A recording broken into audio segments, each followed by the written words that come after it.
Storm clouds gather over medieval England. Rain strikes ancient stone walls, and thunder rolls like a warning from the past. In this world, power is believed to come from God alone. A king rules by divine right. His word is law. To defy him is to defy heaven itself. And yet, in 1215, the unthinkable happens. A king is forced to submit. His name is John, son of Henry II and brother of the legendary Richard the Lionheart. History will not remember him as a hero or a conqueror, but as a tyrant, feared, distrusted, and hated by his own people. A ruler whose cruelty and failure drive his nobles to rebellion, forcing him to seal a document that will echo through centuries. This is the story of a king who lost his lands, his authority, and the loyalty of his realm. A king whose reign is marked by fear, fear in castles, fear among barons, fear among common people crushed by taxes and arbitrary justice. John was called Lackland, the youngest son, overlooked and underestimated. From early on, he learned that power must be seized, not earned, and that mercy was weakness. When John finally wears the crown, he rules through punishment instead of trust. He loses wars, angers the church, and turns England against him. By the time his enemies corner him at Runnymede, his power is already broken. What follows will change history forever. This is the story of King John, the tyrant who lost everything and bound kings to the law.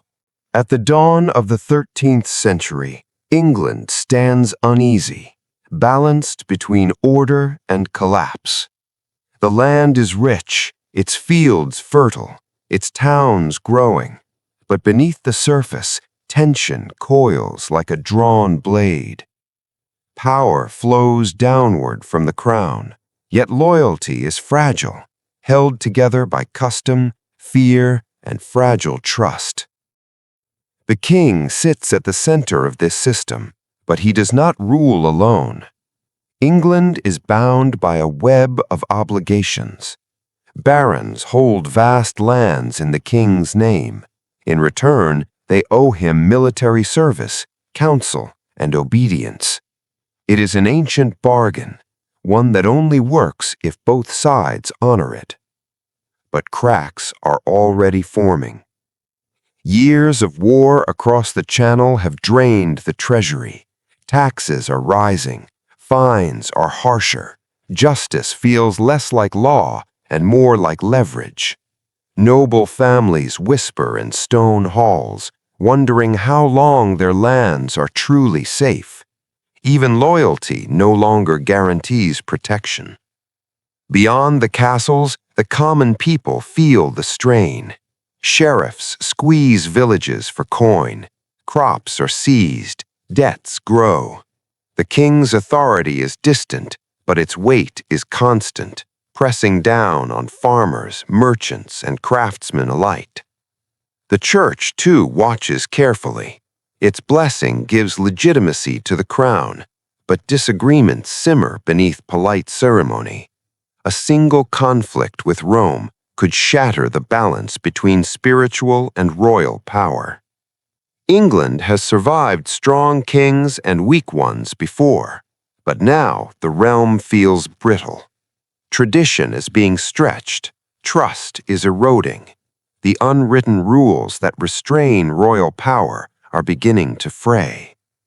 This is not yet rebellion, but it is no longer peace.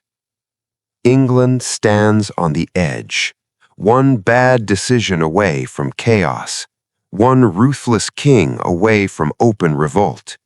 And soon, the man wearing the crown will push the kingdom past the point of no return.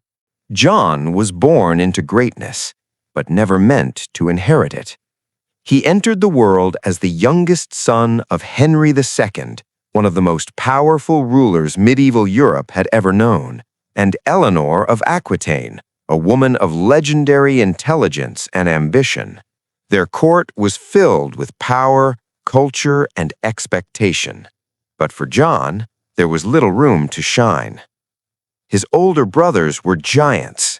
Henry the young king was crowned in his father's lifetime, groomed from birth to rule. Geoffrey of Brittany was clever and politically dangerous. And then there was Richard, bold, fearless, a warrior poet whose reputation would echo across Europe as Richard the Lionheart. Compared to them, John seemed insignificant. While his brothers were given lands, titles, and armies, John was given almost nothing. They mocked him, calling him Lackland. It was more than a nickname. It was a reminder of his place. John grew up watching power handed to others, learning early that birth alone did not guarantee authority. Favor was fleeting. Love was conditional. Survival required cunning. In the shadow of Richard's glory, John learned resentment. He was intelligent, observant, and calculating, but also deeply insecure. Where Richard inspired loyalty through charisma and courage, John learned to manipulate, bargain, and betray. He absorbed the lesson that strength came not from honor, but from control. Family bonds in the Plantagenet dynasty were fragile at best. Brothers turned against brothers, sons rebelled against fathers. John watched these conflicts closely, learning that blood meant little when crowns were at stake. By the time he reached adulthood, John believed the world was hostile and trust was dangerous. He would never be the admired hero. If he were to rule, it would not be through love, but through fear. The shadow of greatness shaped him, and when John finally stepped into the light of power, it revealed not a king molded by example, but one hardened by envy, suspicion, and a lifetime of being overlooked. The name followed him everywhere. Lackland. It was spoken softly in court, whispered behind stone pillars, and laughed at by his own family. To the world, it meant that John, the youngest son of Henry II, had been given nothing, no duchy, no kingdom, no inheritance worthy of a prince. But to John himself, the name cut far deeper. In medieval Europe, land was power. Land meant wealth, soldiers, loyalty, and legitimacy. A prince without land was a prince without purpose. While his brothers ruled territories and commanded armies, John watched from the margins, dependent on his father's favor and his brother's mercy. Henry II did eventually grant John lands, but always too little, too late. The damage was already done. John had grown up believing he had been cheated, robbed of what should have been his by right. That resentment hardened into something darker. Lackland became more than an insult. It became an identity. John learned that titles could be taken away as easily as they were given, that promises were temporary, that survival depended not on honor, but on vigilance. He became cautious, secretive, and deeply suspicious of everyone around him. Unlike his brother Richard, who thrived on loyalty and open defiance, John trusted no one. He remembered too well what it felt like to be powerless. He feared being reduced to nothing again. When John finally became king, that fear ruled him. Every challenge felt like a threat to his very existence. Every baron seemed a potential enemy. Every disagreement looked like the beginning of betrayal. The boy who had once been mocked for having nothing now clung desperately to everything he controlled. And so he ruled as a man terrified of loss. The nickname never left him. Chroniclers would repeat it. Enemies would use it. History would remember it. Not because John lacked land when he was young, but because even as king, he never escaped the insecurity it planted inside him. Lackland shaped his reign, and in the end, it helped turn a crowned king into a tyrant desperate to hold on to power at any cost. The Plantagenet family was bound by blood, but divided by ambition. At the heart of the dynasty stood Henry II, a towering ruler whose empire stretched from England deep into France. Brilliant, relentless, and domineering, Henry ruled not only his kingdom, but his family with iron resolve. His sons were raised amid privilege, yet also constant tension, for they were princes taught to govern, but never fully trusted with power. This contradiction proved fatal. Henry crowned his eldest son, Henry the Young King, during his own lifetime, yet refused to grant him real authority. The result was bitterness. Geoffrey of Brittany followed, clever and ruthless, while Richard, fierce and charismatic, burned with impatience to rule. Even Eleanor of Aquitaine, their formidable mother, would one day turn against her husband to support her son's rebellion. John watched all of this unfold. He saw sons rise against their father, brothers turn on one another, alliances shift overnight. Love was conditional, loyalty temporary, and mercy rare. The royal household became a battlefield where survival depended on choosing the right side at the right moment.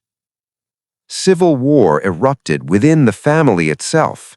Sons raised armies against their own father. Henry crushed the rebellions, but the damage was permanent. Trust within the dynasty was shattered. John learned a brutal lesson. Power came before kinship. When his brothers fought Henry II, John remained loyal, at least at first. But even loyalty offered no reward. He was still overlooked, still underestimated, still called Lackland. Watching betrayal succeed while obedience went unnoticed hardened him. By the time Henry II died, the family was already broken beyond repair.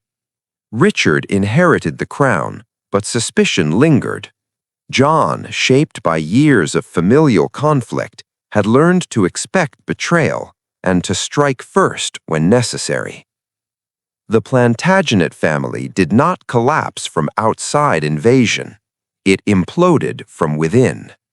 And from this shattered household emerged a king who believed that love was weakness, trust was danger, and power, once gained, must be guarded at any cost. In the world John grew up in, betrayal was not an exception, it was a strategy.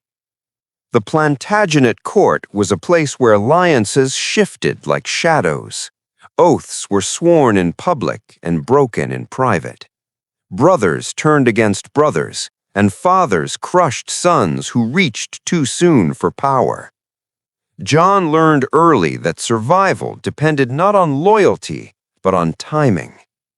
As a young prince, John watched his family tear itself apart in civil war. He saw rebellion rewarded and obedience ignored. He learned that waiting patiently brought nothing, while treachery could change everything. Slowly, betrayal became not a moral failure, but a tool. When Richard the Lionheart left England to fight on crusade, John did not stand guard over his brother's kingdom. Instead, he plotted. He courted discontented nobles, spread rumors, and positioned himself as an alternative ruler. While Richard fought abroad, John tested the limits of loyalty at home. Even after Richard returned, suspicion lingered. Trust between the brothers was damaged beyond repair. John had revealed who he truly was, a man willing to undermine blood ties for personal gain. This pattern followed him throughout his life. John betrayed allies once they were no longer useful. He broke promises when circumstances changed. He punished loyalty if it appeared weak and rewarded opportunism if it served his interests. To John, betrayal was not cruelty, it was caution. He believed that everyone would eventually turn against him, just as his family had turned against one another. In his mind, striking first was the only way to survive. But a king who lives by betrayal cannot inspire loyalty. Nobles learned that service to John offered no security. Agreements meant nothing. Favor could vanish overnight. Slowly, fear replaced trust, and resentment replaced respect. By the time John reached the throne, betrayal had become his instinct. He ruled not as a guardian of the realm, but as a man perpetually expecting treachery, until at last he created the very rebellion he feared. Betrayal was the weapon he chose, and in the end, it was the weapon that destroyed him. When Richard the Lionheart became king in 1189, England did not gain a ruler, it lost one. Richard was everything John was not: fearless, charismatic, and obsessed with glory. He cared little for governing, administration, or the slow work of ruling a kingdom.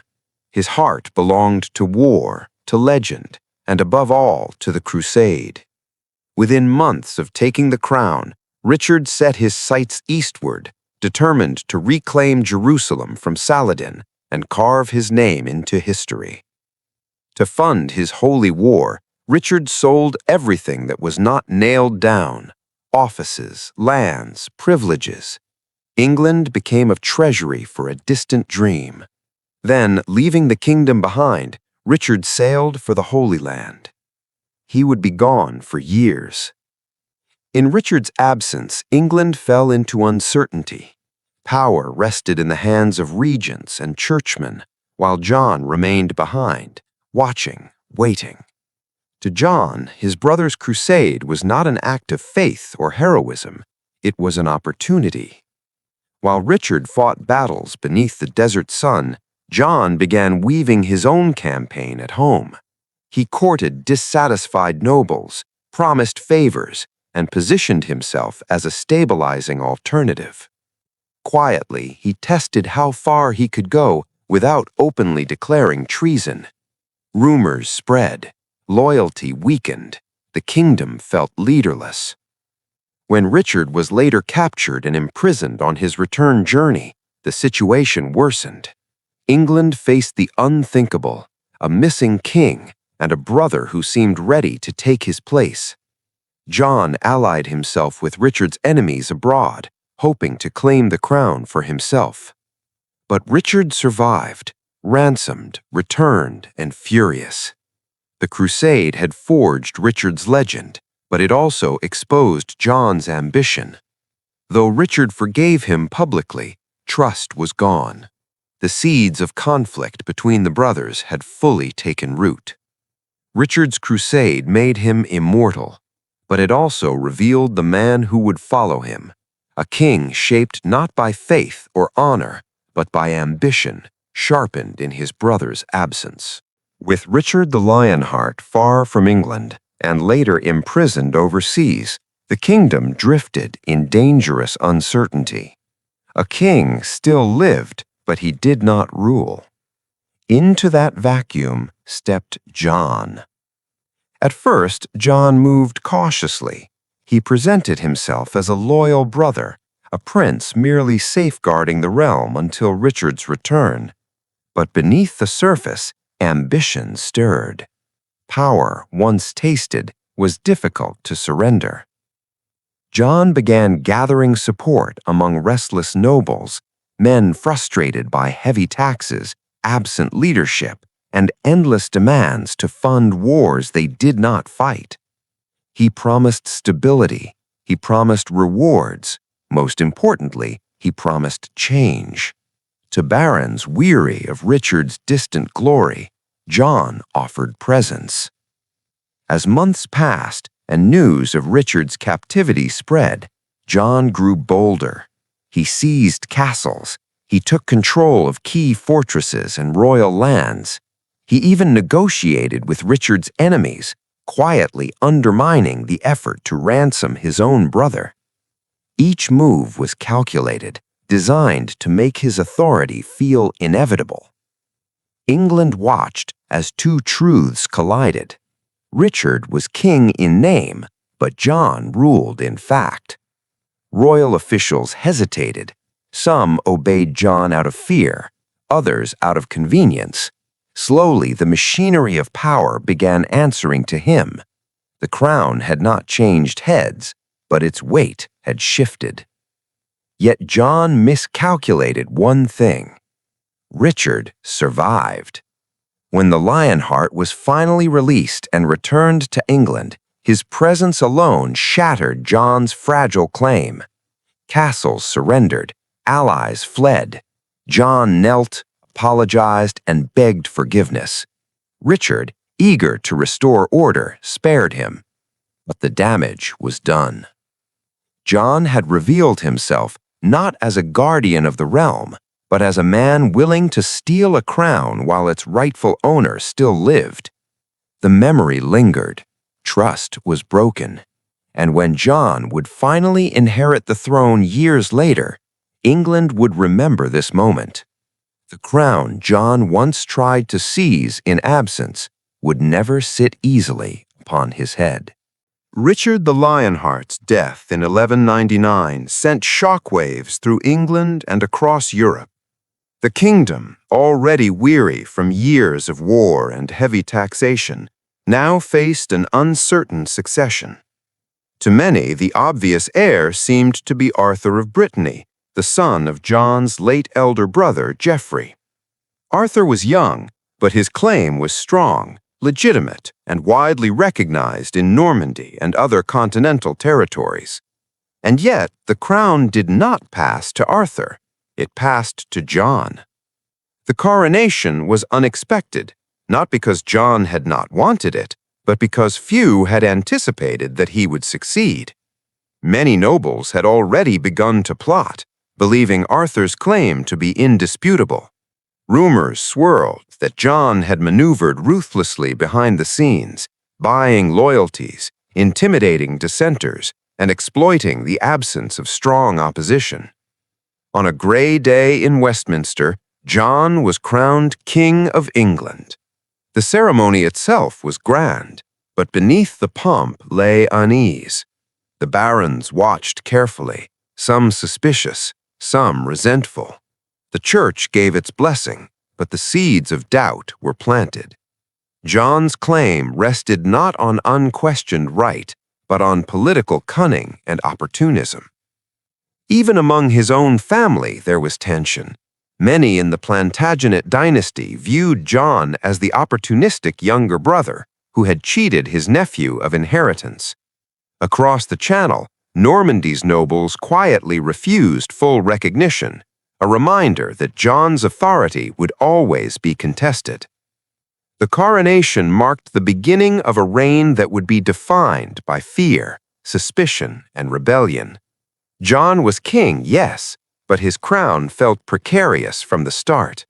He inherited not a secure throne, but a fragile kingdom teetering on mistrust. And in this climate of uncertainty, John's insecurities and ruthless instincts would shape the very course of England's history. The crown was his, but it came at a price: the constant shadow of doubt, distrust, and the threat of revolt. When John ascended the throne, he inherited more than a crown. He inherited a kingdom already suspicious of him. England had endured decades of conflict, heavy taxation, and the distant rule of Richard the Lionheart. Barons were weary, the church wary, and the people anxious. Trust in the monarchy was fragile, and John, the youngest son, was seen by many as untested and self-serving. From the very beginning, John faced skepticism. Nobles questioned his competence, recalling his failures in France and his reputation as lackland.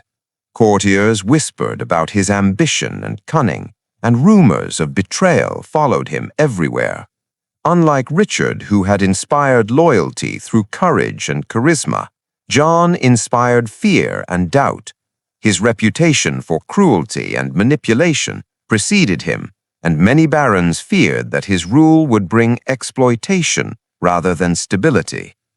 The church, a powerful political force, also eyed the new king with caution. John's past conflicts over appointments and finances had already strained relations with the clergy, leaving them hesitant to fully support him. Excommunication was still a threat he could not ignore. Without the church's blessing, even a king's authority could crumble. Across the kingdom, commoners felt the pressure of John's rising demands.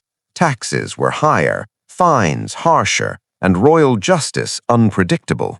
Nobles began hoarding wealth, fortifying castles, and preparing for potential unrest. Fear and suspicion spread like wildfire. England was a realm waiting for a spark to ignite rebellion, and many felt that John's temper and greed could provide it. From the very beginning, John ruled not as a trusted leader, but as a king under scrutiny. Every decision was watched, every order questioned. His crown was secure in name, but not in loyalty. The seeds of distrust were already planted, setting the stage for a reign defined by rebellion, coercion, and ultimately the forced signing of Magna Carta. England did not love its king, it feared him, and that fear would shape the course of history. One of the defining failures of John's reign was the loss of Normandy, the ancestral homeland of the English kings. For generations, the Plantagenets had ruled vast territories in France, including Normandy, Maine, Anjou, and Aquitaine. These lands were more than symbols of prestige. They were crucial sources of revenue, military strength, and political leverage. Normandy had been the jewel in the crown of Henry II and Richard the Lionheart. Under John, it slipped through England's fingers. The loss began with mismanagement and John's notorious temper. Unlike Richard, John lacked military skill and the charisma to inspire loyalty among French vassals. His repeated insults and harsh treatment of nobles in Normandy drove them to defect. Where Richard had led with authority and courage, John ruled with suspicion, heavy taxation, and harsh punishments. Nobles who once stood by the English crown turned against him. In 1202, a major turning point arrived when John faced Philip II of France, a shrewd and ambitious monarch eager to reclaim lost territories. John's political blunders, his broken promises, dishonored treaties, and humiliating defeat at Bouvines allowed Philip to exploit discontent among Norman lords. One by one, castles surrendered, towns capitulated, and the loyalty of the Anglo-Norman aristocracy collapsed. By 1204, Normandy was lost. The loss was catastrophic. England no longer controlled vast swaths of France, its prestige was shattered, and its treasury depleted. Nobles blamed John, seeing him as incompetent and cowardly. The loss of Normandy fueled resentment at home, deepened distrust, and strengthened the perception of John as a tyrant unfit to rule. Normandy was more than land. It was a symbol of power. Its loss marked the decline of English influence on the continent and revealed the fatal weaknesses of a king who ruled through fear rather than respect. John had failed not just as a conqueror, but as a custodian of his family's legacy. From this loss grew the seeds of rebellion that would one day force him to sign Magna Carta. By the early 1200s, England's continental empire, carefully built by Henry II and maintained by Richard the Lionheart, was unraveling. Territories that had once stretched from Normandy to Aquitaine were slipping away, and King John stood powerless to stop it. Unlike his father or brother, John lacked the charisma, military skill, and political acumen to hold such a sprawling dominion together. The collapse was not sudden, it was a slow, agonizing erosion. John's harsh rule alienated his vassals in France. His heavy taxation, arbitrary justice, and personal insults drove loyalty from those who had once supported the English crown. Nobles defected, castles surrendered without a fight, and alliances that had been carefully maintained for decades fell apart. The English king, whose forefathers had commanded armies across Europe, now faced humiliation at every turn. Philip II of France, a cunning and ambitious monarch, exploited John's weaknesses with relentless precision. He encouraged rebellion among discontented lords and seized towns, fortresses, and fertile lands. By 1204, Normandy, Maine, Anjou, and other territories were lost. The French crown consolidated power while John retreated, forced to watch as his continental holdings crumbled. The collapse of the empire had far-reaching consequences. England's prestige plummeted. Nobles at home and abroad questioned John's competence. The treasury, already strained by his mismanagement, emptied rapidly, forcing him to impose heavier taxes on English barons. John's reputation as a tyrant was cemented, and fear replaced respect in every corner of his realm. This loss marked more than a territorial decline. It signaled the end of English dominance in France. The dream of a vast Plantagenet empire was over, replaced by a fractured kingdom under a king who ruled through coercion, not loyalty. The collapse of the empire was a turning point. John's failures abroad set the stage for rebellion at home, a rebellion that would force the king to confront the limits of his authority and ultimately sign the Magna Carta. King John's failures were not limited to politics and diplomacy. They were painfully visible on the battlefield. Unlike his brother, Richard, famed for courage and leadership in war, John lacked the skill, discipline, and charisma to inspire armies. Where Richard led charges that became legend, John hesitated, faltered, and often retreated at the first sign of danger. His soldiers learned to fear not the enemy, but their own commander. In 1214, John faced one of his greatest military challenges, the campaign in Poitou to reclaim English territories in France. He marshaled his forces, yet his planning was disorganized. Troops arrived late, supplies were mismanaged, and morale was low. His reputation for cruelty and mistrust made matters worse. Nobles and mercenaries doubted his leadership, refusing to fight with the determination necessary to win. At the Battle of Bouvines, John's forces confronted the French army under King Philip II. The outcome was disastrous. England's allies betrayed him, some fleeing before the fighting began. John, overwhelmed and unprepared, could not rally his forces. The defeat was catastrophic.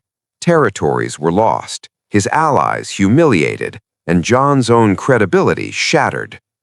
Stories of his cowardice spread quickly through England and France, further undermining his authority. Humiliation on the battlefield had consequences far beyond lost land. Nobles at home questioned John's competence, seeing him as weak and unworthy of respect. His failures fueled resentment, giving barons a reason to resist his demands and plotting to curb his power. The king's image as a ruler fell into ruins, a monarch who could not command armies, protect his realm, or honor the trust of his people. By the time John returned to England, the damage was done. Defeat abroad translated into rebellion at home. The battlefield had exposed a king unfit to rule, a humiliation that would haunt John for the rest of his reign and help set the stage for the Magna Carta. King John's reign was defined by failure, and every failure came at a staggering cost. His military disasters, territorial losses, and broken promises did more than damage his reputation. They drained the kingdom of wealth, loyalty, and stability. For John, each defeat abroad translated directly into hardship at home, and every misstep further alienated the barons who were supposed to support him. After the loss of Normandy and other French territories, John faced the immediate challenge of funding his attempts to reclaim them. Armies were expensive, castles needed garrisons, and campaigns required months of preparation. To pay for these ambitions, John turned to taxation, not modest levies, but extraordinary fines, scutage payments, and confiscations. The burden fell heavily on the barons, many of whom had already lost land, wealth, or soldiers in previous campaigns. Nobles grumbled in court, withholding support when they could, while commoners bore the brunt through increased taxes and labor demands. Failure also came in the form of trust. Each lost battle, each broken treaty, and each humiliation in France convinced the nobility that John was incompetent and dangerous. Loyalty, once the backbone of the kingdom, became conditional. Nobles began fortifying castles, gathering private armies, and plotting for a future in which John's authority could be challenged. Even the church felt the impact. John's excommunication in 1209 was partly the result of his failures at home and abroad, his inability to maintain order and respect the church's role in governance. England's spiritual and political foundations were simultaneously weakened. By 1215, the cost of John's failures had become clear. A fractured kingdom, embittered nobles, a depleted treasury, and a king who ruled through fear rather than respect. Every misstep abroad multiplied into chaos at home, setting the stage for rebellion and forcing John toward the unthinkable, placing his seal on the Magna Carta, a document that would limit his power forever. Failure was not just humiliation for John, it was the currency with which rebellion was bought. King John's relationship with his barons was marked not by loyalty or trust, but by fear and coercion. Unlike his predecessors, who balanced authority with negotiation and respect, John ruled through intimidation. He believed that any noble who opposed him could be crushed, and he was determined to make sure they never forgot it. The barons of England were powerful men, controlling vast estates, private armies, and regional influence. Traditionally, they owed service and counsel to the crown, but they also expected protection, fairness, and a degree of autonomy. John, however, saw these expectations as obstacles to absolute control. When a baron resisted his demands or delayed a payment, John did not hesitate. Lands were seized, heirs held hostage, and entire families threatened. Justice became a tool of oppression rather than fairness. Financial exactions were a central weapon in John's arsenal. Fines for minor offenses were inflated, inheritance dues were doubled, and every opportunity to collect revenue was exploited. Barons who resisted could face imprisonment, property confiscation, or even execution. Loyal service meant nothing if the king suspected disloyalty. Even the appearance of disobedience could be deadly. John's cruelty bred resentment, not submission. Barons lived in constant anxiety, unsure whether their obedience would spare them or whether a single misstep would bring ruin. Trust vanished, replaced by suspicion, plotting, and alliances against the crown. England's nobility, once a stabilizing force, became a factionalized and restless class, preparing for open rebellion. By crushing the barons, John achieved only temporary dominance. The fear he instilled could not replace loyalty, and oppression only sharpened resistance. His heavy-handed tactics ensured that when the time came, the barons would unite to demand limits on his authority, demands that would culminate in the forced sealing of the Magna Carta. John ruled through power and terror, but in doing so, he planted the seeds of his own downfall. Under King John, the courts of England became a marketplace, and justice was no longer blind. It had a price.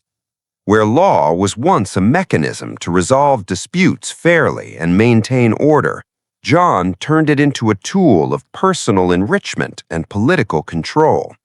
Nobles and commoners alike soon learned that the outcome of a trial depended less on truth or fairness and more on wealth and influence. John's methods were simple but effective. He sold judgments to the highest bidder, manipulated verdicts to punish enemies, and used the legal system to extract fines from those who displeased him.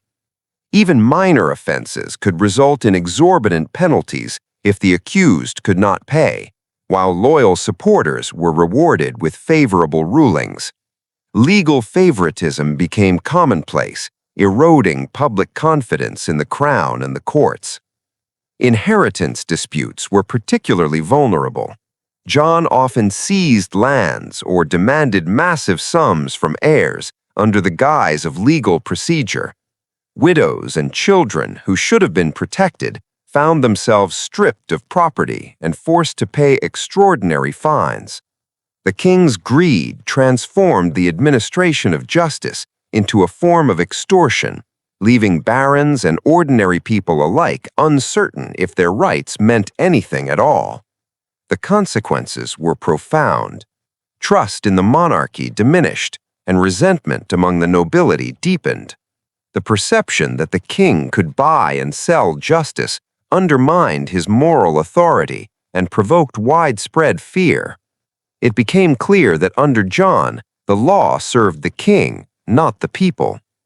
By turning justice into a commodity, John alienated those he needed most, the barons, clergy, and influential landowners.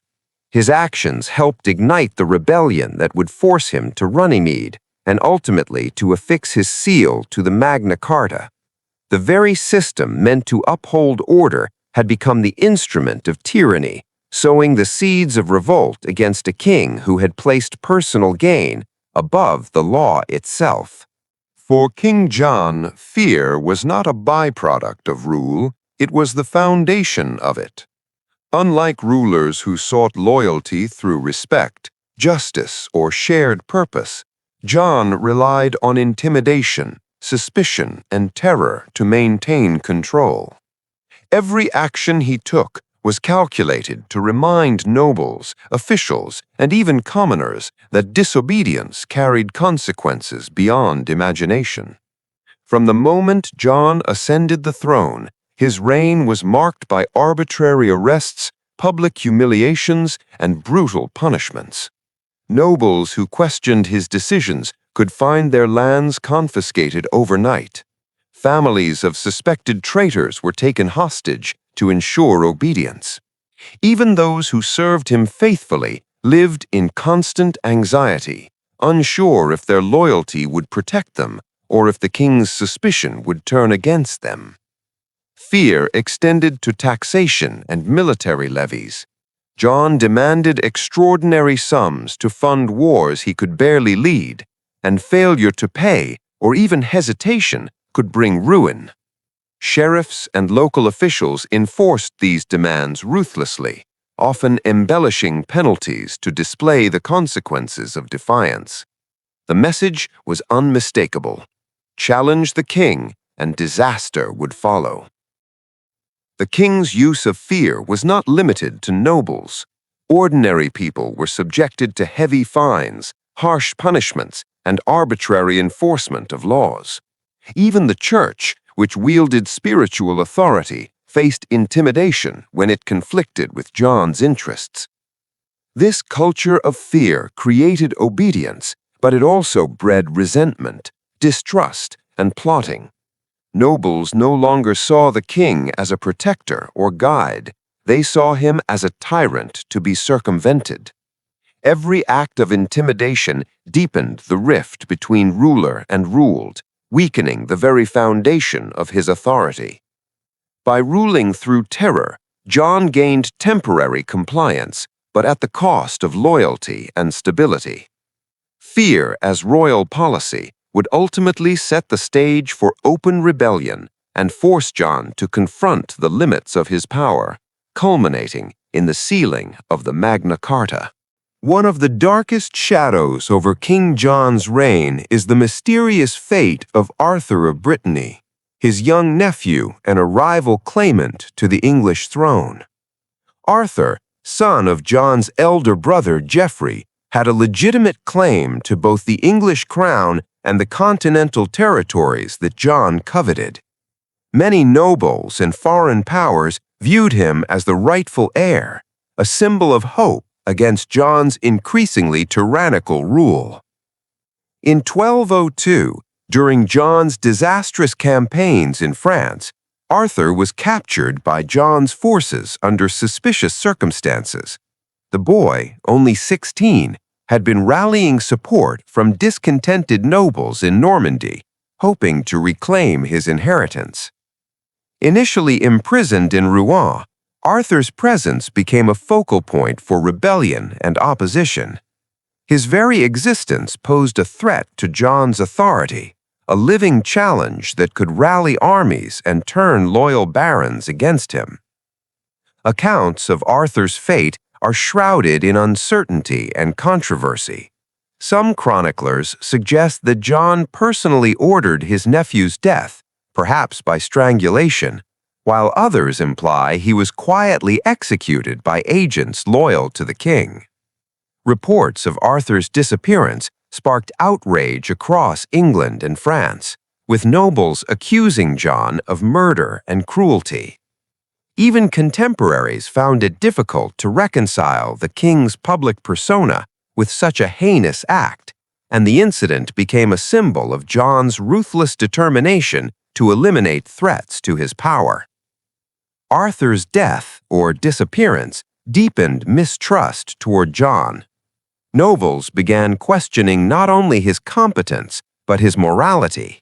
If the king could kill his own family to secure the throne, what would he do to barons, clerics, or ordinary subjects who opposed him? The mysterious fate of Arthur of Brittany was more than a personal tragedy. It was a political catastrophe. It cemented John's reputation as a tyrant and intensified the barons' desire to restrain royal power, setting the stage for the eventual confrontation at Runnymede and the forced signing of the Magna Carta. By the time John solidified his hold on the English throne, one truth was unmistakable. He ruled a kingdom without trust. Unlike his father, Henry II, or his brother, Richard, who, despite their flaws, could inspire loyalty and cooperation, John's reign was defined by suspicion, paranoia, and fractured relationships. Nobles no longer obeyed out of allegiance, they obeyed out of fear. Trust had been eroded long before John became king. His scheming during Richard's absence, his attempts to seize the crown in his brother's lifetime, and his opportunistic behavior in France had left a stain on his reputation.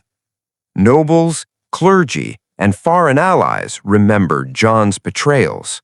They questioned his motives, doubted his promises, and viewed his actions through a lens of skepticism. Even those who served him faithfully did so cautiously, aware that a single misstep could invite ruin. John's inability to inspire confidence extended to the church. His disputes over appointments, combined with his eventual excommunication, signaled that even spiritual authority did not recognize him as trustworthy. Without the church's blessing, a medieval king's legitimacy was precarious at best. Fear alone became John's governing principle. Harsh punishments, arbitrary fines, and hostage-taking replaced cooperation. But fear is a brittle foundation.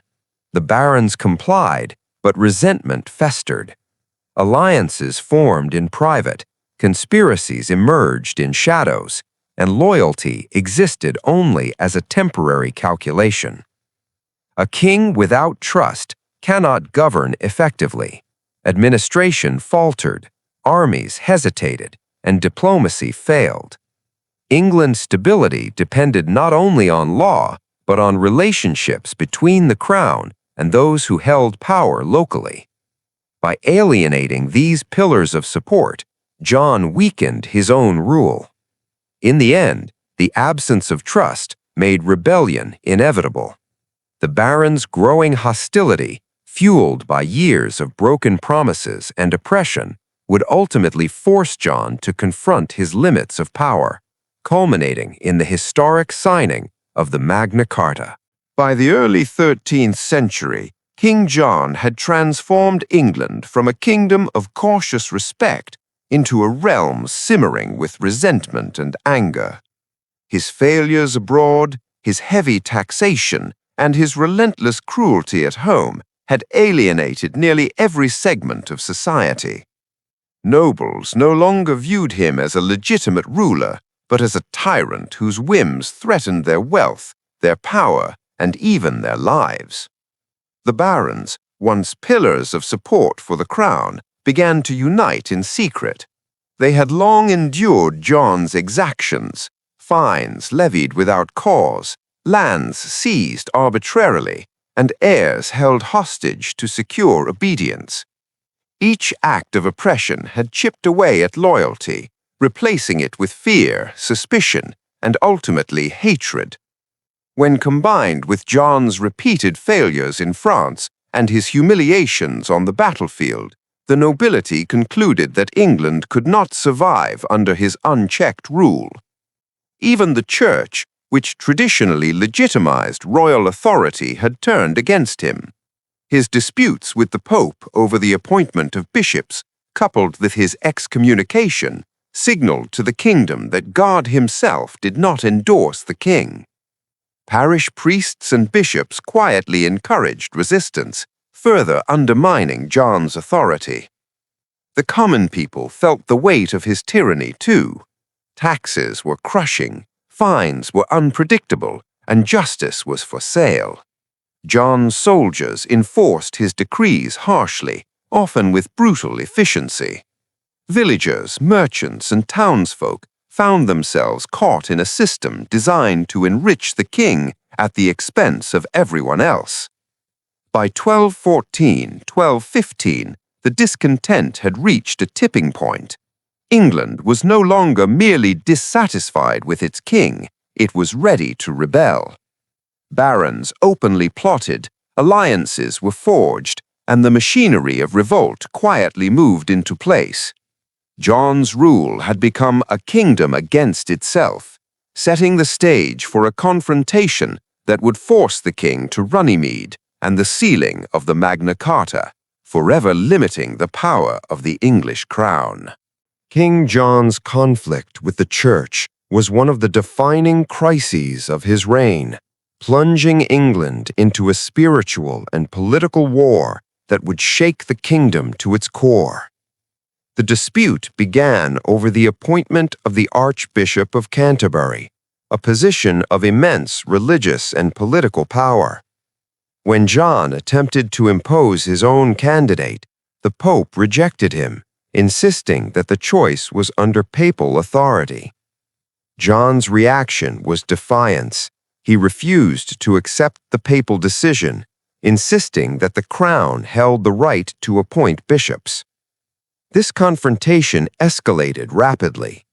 Pope Innocent III excommunicated John in 1209, cutting him off from the sacraments and declaring that his kingdom was spiritually illegitimate.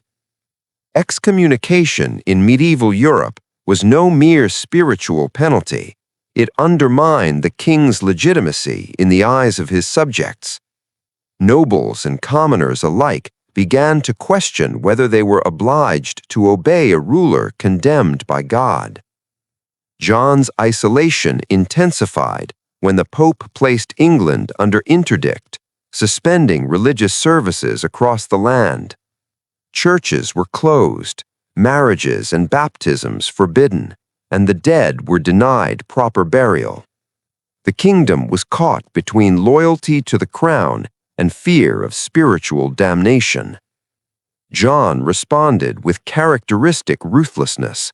He seized church lands, demanded fines, and punished clergy who opposed him. But this war with the church further alienated his barons, many of whom relied on ecclesiastical support to justify their own authority and rights. The king's aggression deepened resentment and weakened the fragile bonds holding England together. By 1213, John, facing political collapse and the threat of rebellion, capitulated.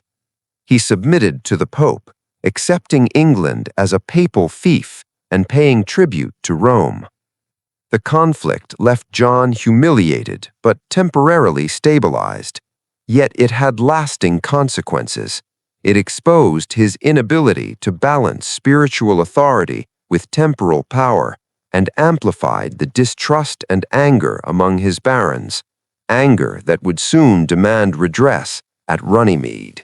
King John's conflict with the Church reached its climax when Pope Innocent III placed England under interdict in 1208, a spiritual weapon that transformed the kingdom into a land suspended between salvation and damnation. The interdict was a severe measure. All religious services were forbidden, churches closed, and the sacraments, baptisms, marriages, and burials were denied to the faithful.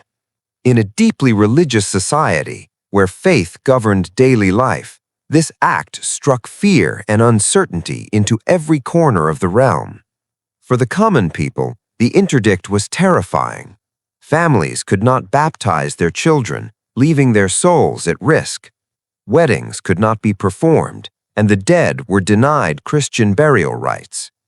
The kingdom's spiritual life came to a grinding halt, and the population began to question whether the king or the church held ultimate authority. Priests, caught between obedience to Rome and pressure from the king, preached cautiously, sometimes defying John and risking his wrath.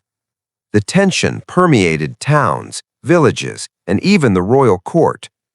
For the barons and nobles, the interdict was both a spiritual warning and a political opportunity. Many viewed John's defiance of the Pope as evidence of his arrogance and unfitness to rule. Some quietly aligned themselves against the king, calculating that his spiritual isolation weakened his political legitimacy.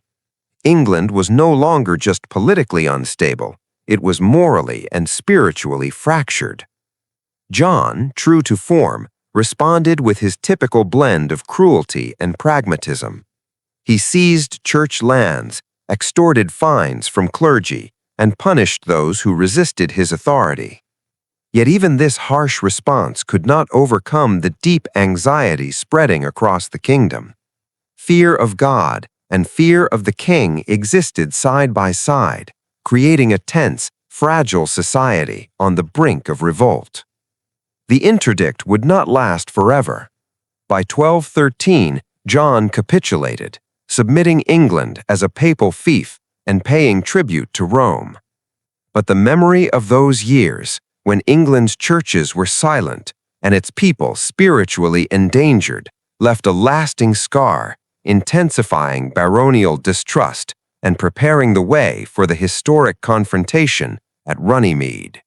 In 1209, King John's defiance of the church reached its dramatic and dangerous peak. He was excommunicated by Pope Innocent III. Excommunication was not merely a spiritual punishment. It was a declaration that the king himself was outside God's grace. For a medieval monarch whose authority rested on divine approval, this was catastrophic. Suddenly, John's rule was morally and politically illegitimate in the eyes of his subjects. The excommunication came after years of tension over the appointment of Archbishop of Canterbury. John had tried to install his own candidate without papal approval, disregarding the church's authority. Innocent III responded decisively, first with warnings, then with an interdict in 1208, and finally with excommunication when John refused to relent. England now faced the terrifying prospect of a kingdom ruled by a man rejected by God. For the people, the king's excommunication was alarming. Religious ceremonies were suspended, and the faithful feared for their souls. Nobles, already weary of John's oppressive rule and heavy taxation, began to question whether obedience to a king outside the church's grace was justified. The king's enemies saw an opportunity to challenge his authority, and discontent spread through every level of society. John reacted with a mix of defiance and pragmatism. He confiscated church lands, extorted fines from clergy, and sought to assert control despite spiritual condemnation. Yet he also understood the danger of alienating his people completely. By 1213, under pressure from barons and facing the threat of rebellion, John capitulated. He reconciled with the Pope, accepted England as a papal fief, and agreed to pay tribute to Rome. Excommunication left a lasting mark on John's reign. It revealed a king whose ambition often overrode judgment, whose defiance created isolation, and whose tyranny was intensified by fear. The event amplified baronial resentment and weakened royal authority, setting the stage for revolt and the eventual demand that John sign the Magna Carta. King John's reign was not only marked by political oppression and military failure, but also by spiritual terror that gripped England like a shadow. The conflict with the church had transformed the kingdom into a land caught between divine wrath and royal tyranny, leaving nobles and commoners alike in fear for their souls. When Pope Innocent III placed England under interdict and later excommunicated John, the consequences were immediate and profound. Churches were closed, priests forbidden to perform baptisms, marriages, or last rites. Entire communities lived in dread, unsure if their families could be properly baptized or buried. The spiritual life of the kingdom, once a source of guidance and stability, was silenced. People whispered prayers in secret, fearful of both God's judgment and the king's wrath. For the barons, spiritual terror became a political weapon against the king. If John could defy God and the Pope, what could stop him from abusing his power in every other way? Nobles began questioning whether a king outside the church's favor could legitimately rule. Anxiety and resentment mounted, as both fear of divine punishment and fear of John's cruelty filled the air. England became a kingdom living under dual tyranny, one of the mind and one of the spirit. John responded as he always did, with coercion. He seized church lands, imposed fines on clergy, and punished dissent. Yet no amount of intimidation could erase the spiritual unease. People feared damnation, and nobles feared that their support for the king would bring them into God's disfavor. The reign of spiritual terror left an enduring mark on England. It weakened John's legitimacy, intensified baronial hostility, and created an atmosphere of anxiety and suspicion that permeated every level of society. By ruling both with temporal force and by defying spiritual authority, John ensured that rebellion was not just likely, it was inevitable. The seeds of revolt sown by spiritual terror would soon bloom at Runnymede, demanding limits on the king's absolute power. By 1213, King John's position had become increasingly precarious. His failures abroad, heavy-handed taxation, and ruthless treatment of the barons had eroded loyalty, while his long conflict with the church had left him excommunicated and England under interdict. Surrounded by enemies, and with rebellion simmering on every side, John faced a choice: continue defiance and risk total collapse, or submit to forces he had long scorned. In a calculated but humiliating act of pragmatism, John finally submitted to Pope Innocent III, acknowledging England as a papal fief and agreeing to pay an annual tribute to Rome. He swore fealty to the Pope personally, a gesture that underlined the king's weakened position. For a monarch accustomed to commanding absolute authority, this submission was deeply humiliating. No longer could he claim that his crown derived solely from divine right or hereditary claim. He now ruled with papal approval, effectively making him a vassal in the eyes of Europe. The submission was as political as it was personal. By reconciling with the Church, John hoped to neutralize one of his most powerful enemies and regain legitimacy in the eyes of his barons and subjects. Yet the act did not erase resentment. Many nobles still saw a king who had humiliated himself before a foreign power as weak, untrustworthy, and ripe for defiance. The psychological blow to John's reputation lingered. He had demonstrated that even the most powerful king could be forced to bend before external authority. This moment of humiliation exposed John's vulnerabilities and set a precedent that the monarchy was not invincible. Submission to the Pope stabilized England temporarily, but it also emboldened the barons, who now realized that John's power had limits. The king's authority, once absolute in theory, was negotiable in practice, a lesson that would shape the demands that culminated in the sealing of the Magna Carta at Runnymede. Humiliation had become a tool, and John's submission showed that even a tyrant could be forced to bow. By 1215, England was a kingdom on the brink of open revolt. King John's reign had alienated nearly every group with power and influence.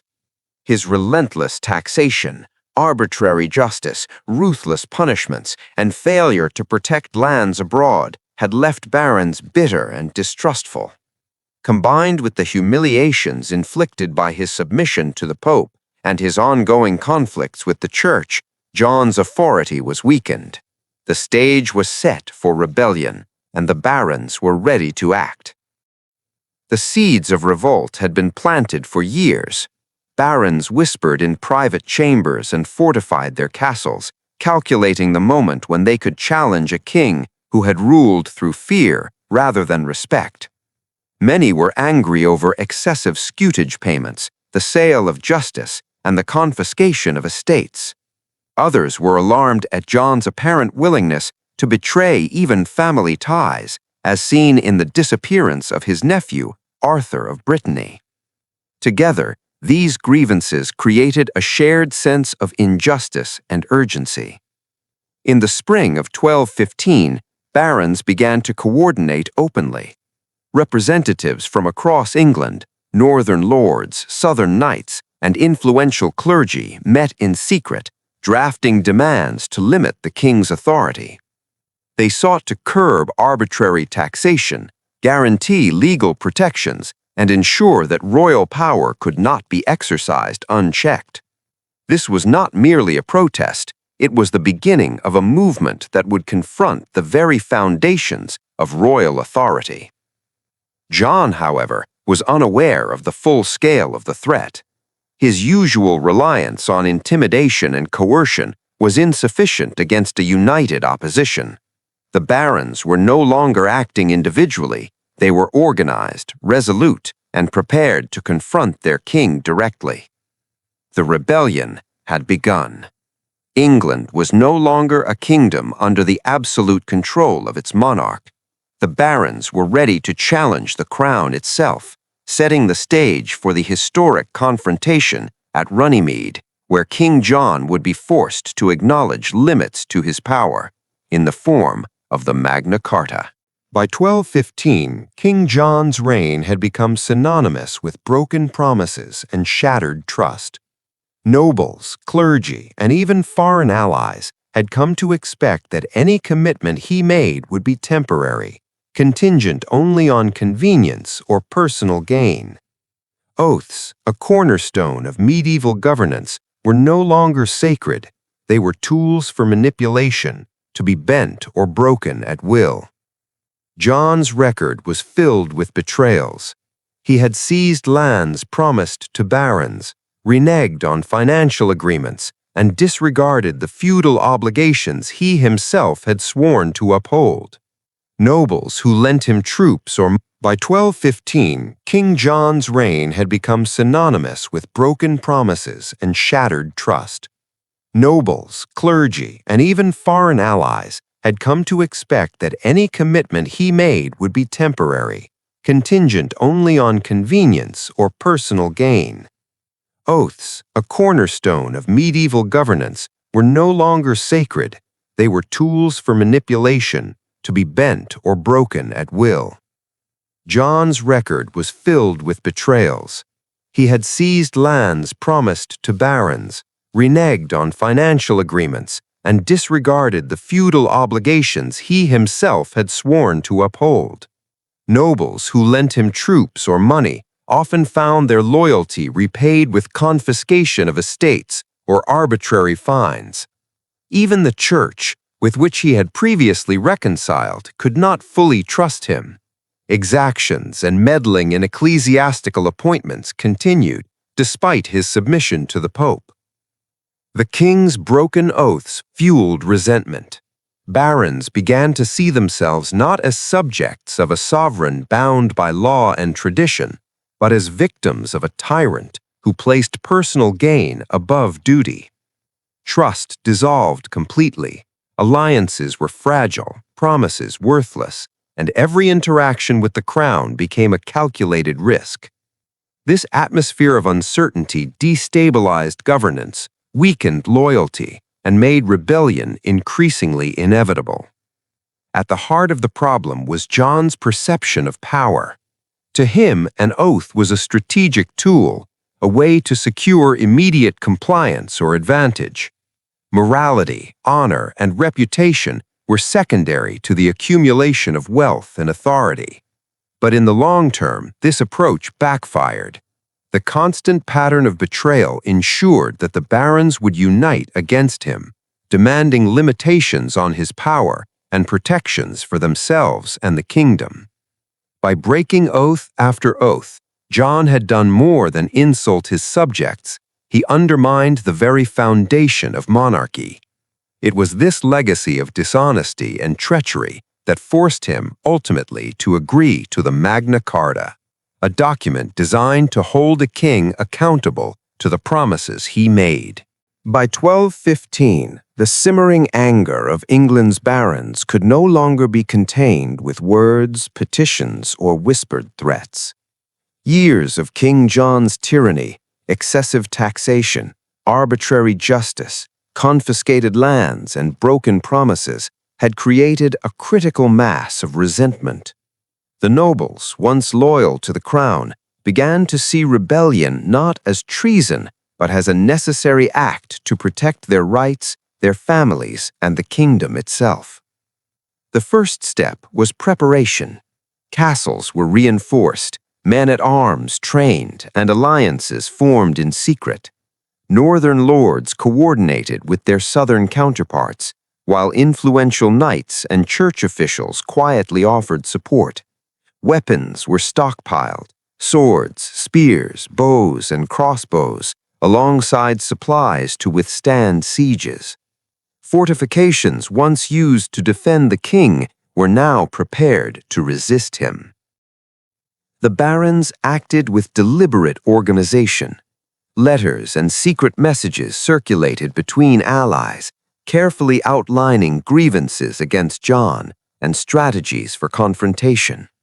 They agreed that their rebellion would not be a chaotic uprising, but a coordinated effort aimed at forcing the king to respect established laws and customs.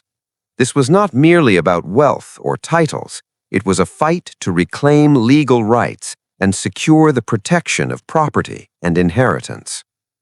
Fear of the king's retaliation hung over every move. John's reputation for cruelty was well known. Disloyal nobles had been imprisoned, exiled, or worse. Yet the barons believed that in unity lay strength. By arming themselves collectively, They sent a clear message. No longer would they be bullied or manipulated. The kingdom stood at a turning point. England was no longer ruled entirely by the crown.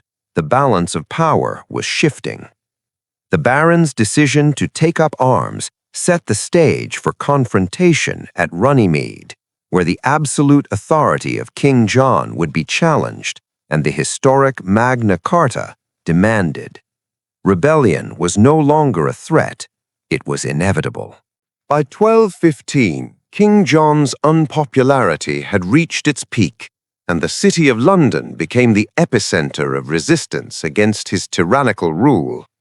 The capital, wealthy, influential, and fiercely independent, had grown tired of John's heavy taxes, arbitrary justice, and ruthless exactions. Merchants, guilds, and nobles alike feared for their property and livelihoods under a king whose greed and cruelty knew no bounds. When John attempted to assert control over London, he was met not with submission, but with defiance. The city's leaders refused to open their gates to the king, signaling that London would no longer tolerate his oppressive policies. Barricades were erected along the walls, streets were patrolled by armed citizens, and alliances with rebellious barons strengthened the city's position. London had become more than a city. It was a fortress of opposition, a symbol of resistance to royal tyranny. John's attempts to intimidate the citizens failed. His reputation for cruelty, instead of inspiring fear, had galvanized them into action. Merchants and nobles collaborated, pooling resources to defend their homes and businesses, while the clergy lent moral authority to the rebellion. The city's control over trade routes and its economic power meant that John could not easily bypass or punish it without risking further unrest across the kingdom. The fall, or rather the refusal to fall, of London represented a turning point. The king's authority, which had already been weakened by failures abroad and broken promises at home, was openly challenged in the heart of England. With the capital siding with the barons, John faced a reality he could no longer ignore. His power was neither absolute nor secure. London's defiance emboldened other cities and barons to rise in support of the rebellion. The stage was set for the historic confrontation at Runnymede, where King John would be forced to negotiate and ultimately sealed the Magna Carta, marking the first major limitation on royal power in England. The city had spoken. Even a king could be denied obedience. By the summer of 1215, King John found himself in a situation he had long avoided, cornered politically, militarily, and morally. Years of misrule, tyranny over his barons, failed campaigns in France, arbitrary justice, and excommunication by the Pope had finally converged. England was no longer a kingdom under his unquestioned command. It was a realm poised for rebellion. The barons, once fractured and cautious, had united in unprecedented opposition. Armed and organized, they controlled strategic castles, key towns, and even London, the wealthiest and most influential city. Merchants, clergy, and knights lent their support, ensuring that John's forces could not easily regain control. His authority, already weakened by years of fear-based rule, was now openly challenged. John attempted his usual tactics: intimidation, promises, and threats. Yet fear had lost its power.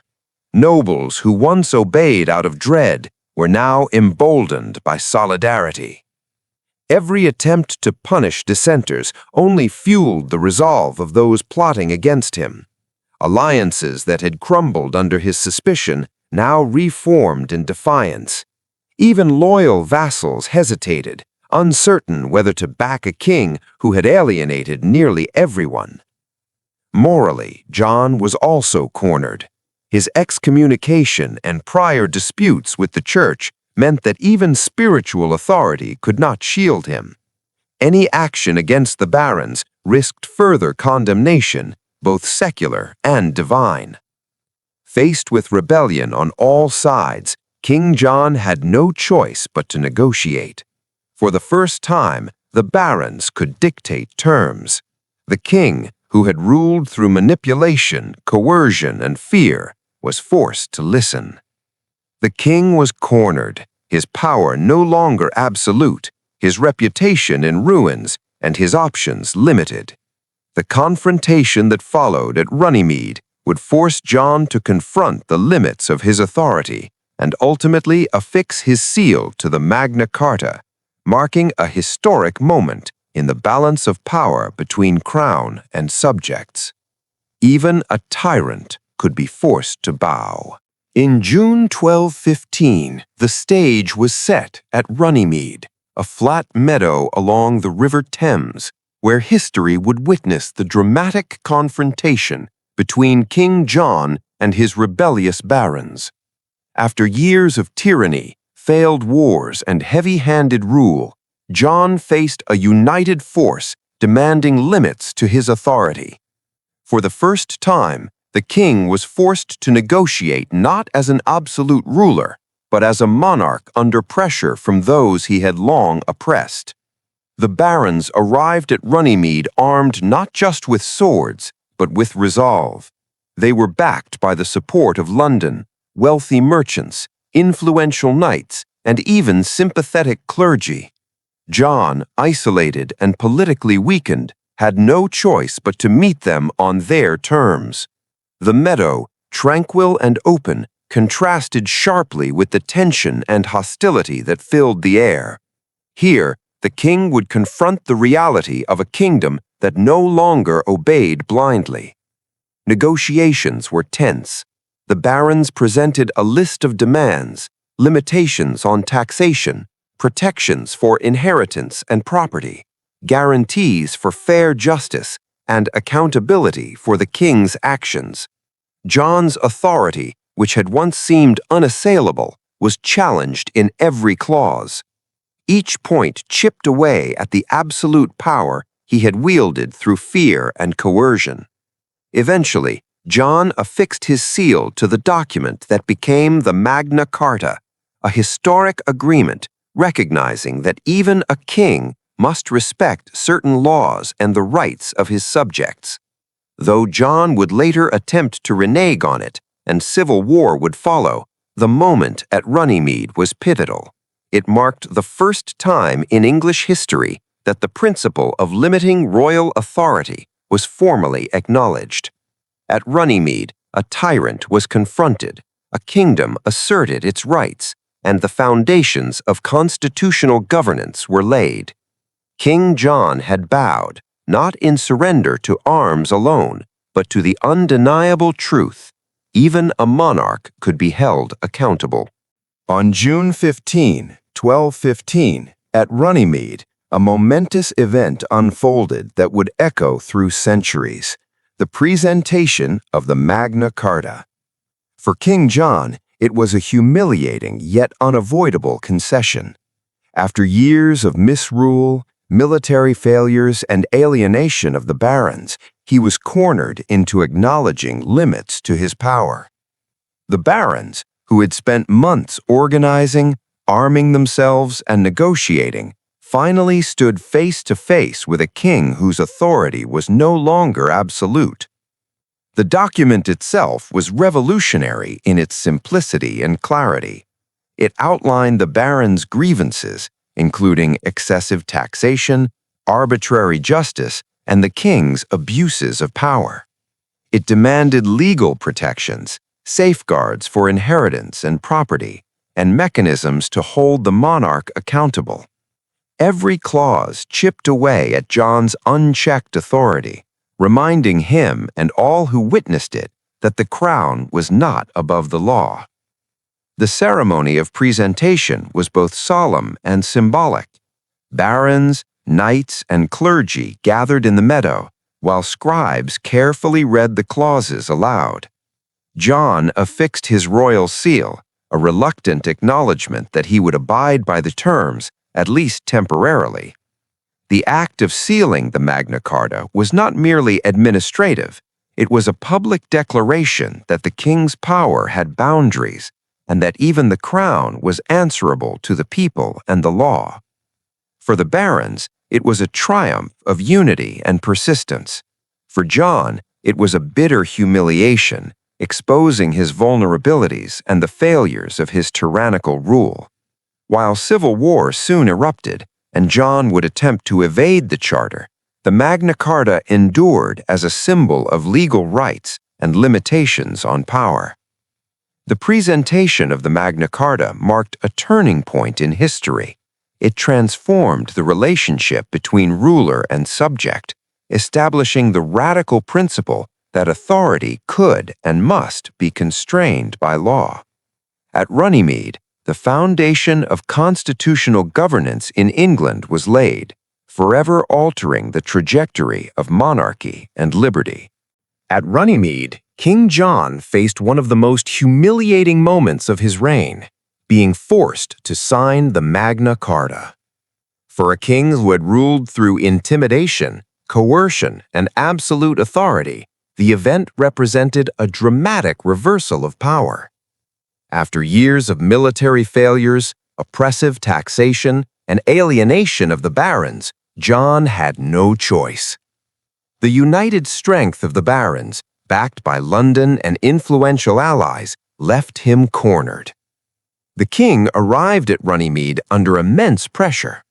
Armed barons surrounded him, their castles and troops controlled strategic points across England. The city of London, economically powerful and politically influential, refused to support John, further weakening his position. The king could not rely on fear or manipulation. For the first time, he had to negotiate as a subject to demands, rather than as an unquestioned monarch. The document itself, though presented as a legal charter, was a direct limitation on his power. It demanded that John respect baronial rights, curb arbitrary taxation, guarantee inheritance and property protections, and allow for legal oversight of his decisions. Each clause chipped away at the notion of royal absolutism, reducing the king from an omnipotent ruler to one bound by law. With reluctance and visible frustration, John placed his seal on the Magna Carta. It was a symbolic act of submission, a king acknowledging that he was not above the law. Though John would later attempt to annul the charter, the moment at Runnymede demonstrated that even the most feared tyrant could be restrained when his subjects united. The forced signing of the Magna Carta was more than a political compromise. It was a historic assertion that authority had limits. King John had been compelled to accept accountability, and in doing so, England took its first step toward the rule of law and constitutional governance. Even a king could be made to obey. The Magna Carta, sealed by King John at Runnymede in 1215, was revolutionary not because it immediately transformed England, but because of the principles it promised to uphold. For the barons, it represented a long-awaited limit on royal tyranny, a legal framework designed to protect their rights and restrain the king's power.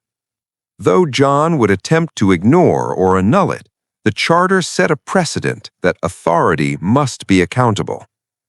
At its core, the Magna Carta promised protection from arbitrary taxation. John had long levied excessive fines, demanded scutage payments for military campaigns, and seized lands without justification. The charter established that taxation required consent from the kingdom's council, effectively giving the barons a voice in financial matters and curbing the king's ability to exploit the treasury for personal gain. Another key promise was the guarantee of justice. The charter emphasized that no free man could be punished or imprisoned except through lawful judgment by peers or by the law of the land. Arbitrary imprisonment, unfair trials, and personal vendettas had characterized John's rule. By codifying legal rights, the Magna Carta aimed to ensure that even the king could not act outside the bounds of law. The charter also protected inheritance and property rights. Lands could not be seized without due process, and heirs were shielded from the king's exploitative fines. These clauses reassured the nobility that their wealth and status would not be arbitrarily threatened. Additionally, the Magna Carta implicitly promised checks on royal power. It created a council of barons with the authority to enforce the charter, signaling that the king was answerable to his subjects, not above them. Though limited in scope and primarily benefiting the nobility, the Magna Carta's promises were groundbreaking. It established that the crown's authority had limits, codified rights that could not easily be ignored, and laid the foundation for principles of accountability, fairness, and rule of law that would influence England and eventually the world for centuries. The sealing of the Magna Carta in 1215 was hailed as a triumph by the barons, yet in reality it was a victory for no one, at least not immediately. King John had been forced to submit under pressure. The barons had asserted their demands, but the agreement did little to bring lasting peace. Both sides had left Runnymede wary, tense, and ready for conflict, revealing that the charter was more a temporary compromise than a true resolution. For King John, the Magna Carta was a bitter humiliation. He had been forced to acknowledge limits to his power, admit that his authority was not absolute, and seal a document that restricted his ability to rule through fear. John's pride and temperament made the concession difficult to accept, and he quickly sought ways to evade its terms. To him, it was a setback, not a success. The barons, while momentarily triumphant, had not secured lasting enforcement of their rights. John's reputation for deceit and manipulation left them skeptical. Though the charter promised protections and limits on taxation and arbitrary justice, the king's history suggested that compliance would be temporary at best. Barons knew that without military or political leverage, the document was merely words on parchment. For the people of England, the victory was even less tangible. While the Magna Carta laid the groundwork for legal protections, most of its clauses addressed baronial grievances, not the lives of peasants or townsfolk.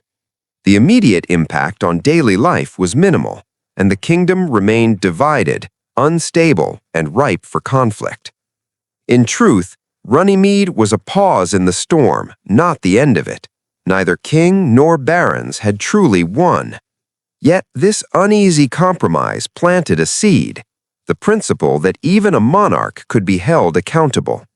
Though the immediate victory was hollow, the Magna Carta's legacy would grow, shaping law, governance, and the future of constitutional authority. After reluctantly sealing the Magna Carta at Runnymede in 1215, King John wasted little time plotting his revenge. Though forced to recognize limits on his authority, his resentment burned hot. To John, the charter was a humiliation, a symbol of his weakness, and he was determined to reassert his power by any means necessary. John's first step was political maneuvering.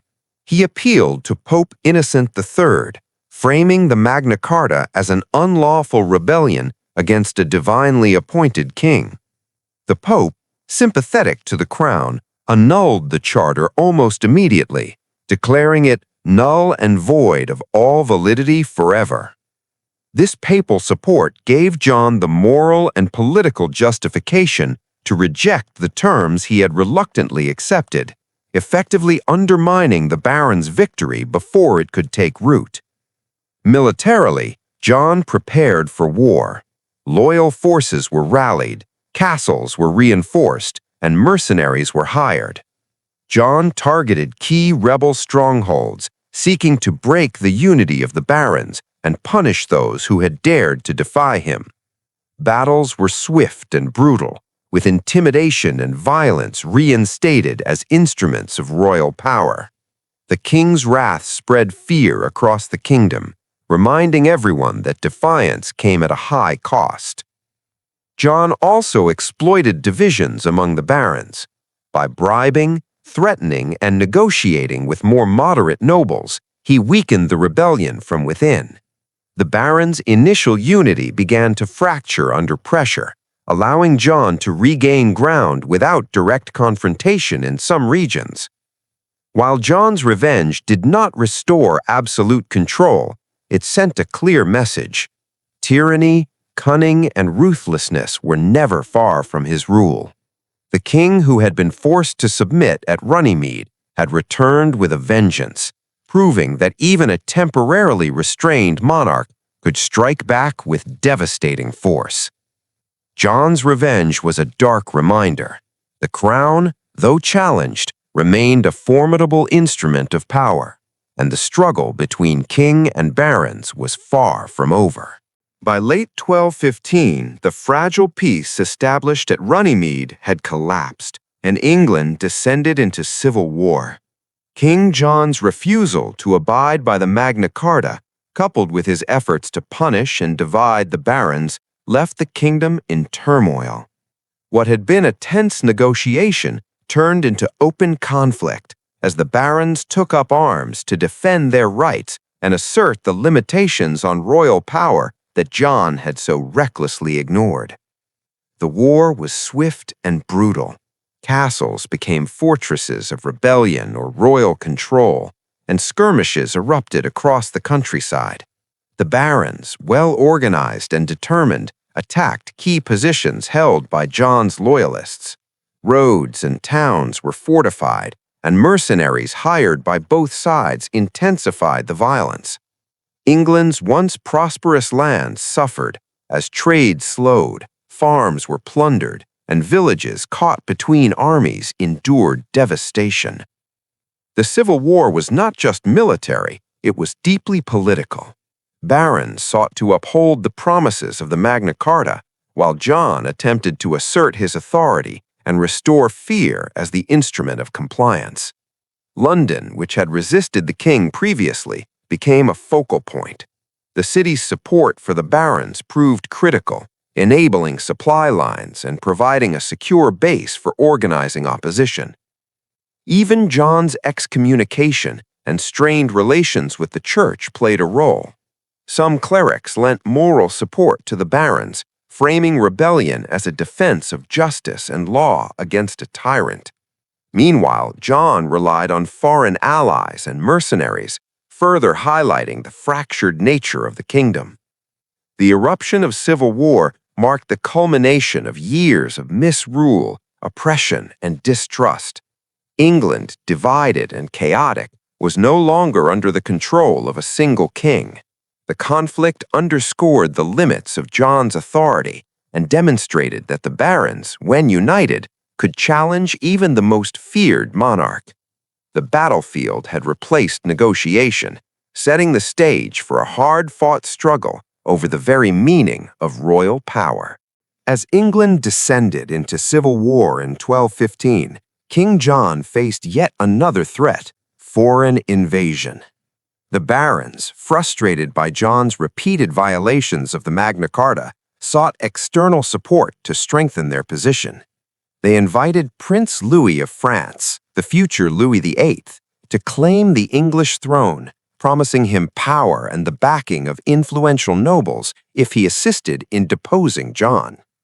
This unprecedented step transformed a domestic rebellion into an international crisis. Louis landed on the southern coast of England in May 1216 with a sizable army, composed of French knights and mercenaries. His arrival sent shockwaves through the kingdom.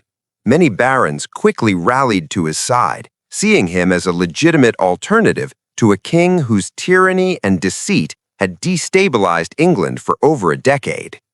Castles surrendered, towns pledged allegiance, and even some regions previously loyal to John began to waver under the threat of occupation.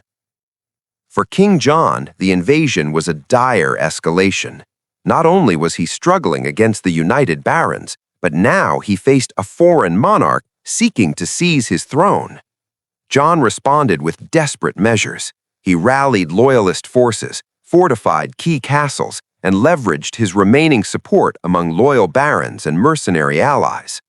Battles erupted in multiple regions, and the countryside became a chaotic landscape of skirmishes, sieges, and shifting loyalties. The foreign invasion further weakened John's position. While he retained control of some strongholds, much of southern and eastern England fell to Louis and the rebel barons. The threat of foreign occupation intensified fear and uncertainty, pushing the kingdom to the brink of collapse. Louis's intervention highlighted the international implications of John's misrule. His tyranny had not only provoked internal revolt, but invited outside powers to challenge England itself. The foreign invasion underscored that John's failures had consequences far beyond his personal humiliation, threatening the very sovereignty of the English crown. By 1216, England was a kingdom in flames, both literally and metaphorically. King John's misrule, combined with rebellion from the barons and the arrival of Prince Louis of France, had plunged the country into chaos. Villages were burned, castles besieged, and fields left untended, leaving famine and fear in their wake. The Civil War was no longer a distant conflict. It consumed the very heart of the kingdom, leaving destruction in its path. John's campaigns were ruthless. To assert control, he laid waste to rebellious territories, burning homes and crops, and punishing towns that had supported the barons. Mercenaries and soldiers loyal to the crown acted with brutal efficiency, spreading terror to deter further defiance. Yet, for every castle John took, another baron fortified his position, and towns continued to resist. The flames of war spread like wildfire, engulfing the countryside in violence and despair. The barons and their French allies contributed to the devastation as well. Skirmishes, raids, and sieges left entire regions in ruin. Farmers abandoned fields, villages were depopulated, and trade collapsed. The economic consequences compounded the social unrest, leaving the population caught between a tyrannical king and rebellious barons, with no one to protect them. Even London, previously a bastion of resistance, faced uncertainty as supply lines were threatened and fear gripped the city. Churches, which had once mediated disputes, were caught in the crossfire, further emphasizing the kingdom's collapse into disorder. England in 1216 was not merely at war, it was a nation burning from the inside out. The chaos revealed the consequences of John's tyranny, the barons' rebellion, and foreign intervention. The kingdom itself had become a battlefield, a land where fear, destruction, and uncertainty defined daily life. In this inferno, the future of the crown and the rule of law would be decided, shaping the course of English history forever. By the autumn of 1216, King John's position had become perilous. His misrule, the rebellion of the barons, and the invasion of Prince Louis of France had left him increasingly isolated. England, once under the firm grip of a monarch feared by all, had become a landscape of distrust, rebellion, and foreign occupation. John, who had ruled through intimidation and force, now found himself on the defensive, forced to flee and evade capture in a kingdom that no longer trusted him. John's movements became erratic, dictated by both military necessity and the need to maintain his fragile hold over loyal territories. Castles loyal to the crown offered temporary refuge, but many regions had fallen to the barons or to Louis's forces. The king traveled constantly, sometimes under the cover of night, sometimes with small detachments of loyal knights, always wary of ambush.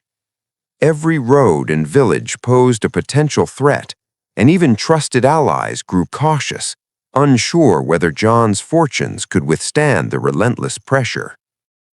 This period revealed the stark reality of his isolation. Nobles who had once owed fealty now openly defied him. Towns refused entry, and supply lines became tenuous. The king's reputation for cruelty, which had once ensured obedience, now provoked defiance. Even the population, tired of war and devastation, offered little support. Fear and resentment turned the country into hostile terrain, and John's rule teetered on the brink of collapse. Yet, even on the run, John's cunning and ruthlessness persisted. He sought alliances, bribed key supporters, and plotted ways to reclaim lost ground. His flight was not merely retreat.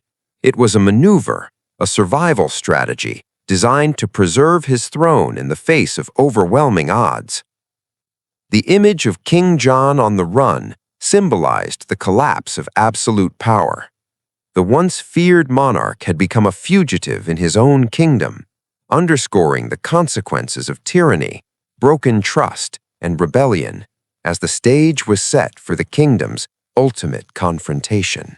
Amid the chaos of King John's reign, stories of lost treasures began to circulate, blending fact and legend in a kingdom torn by war and tyranny.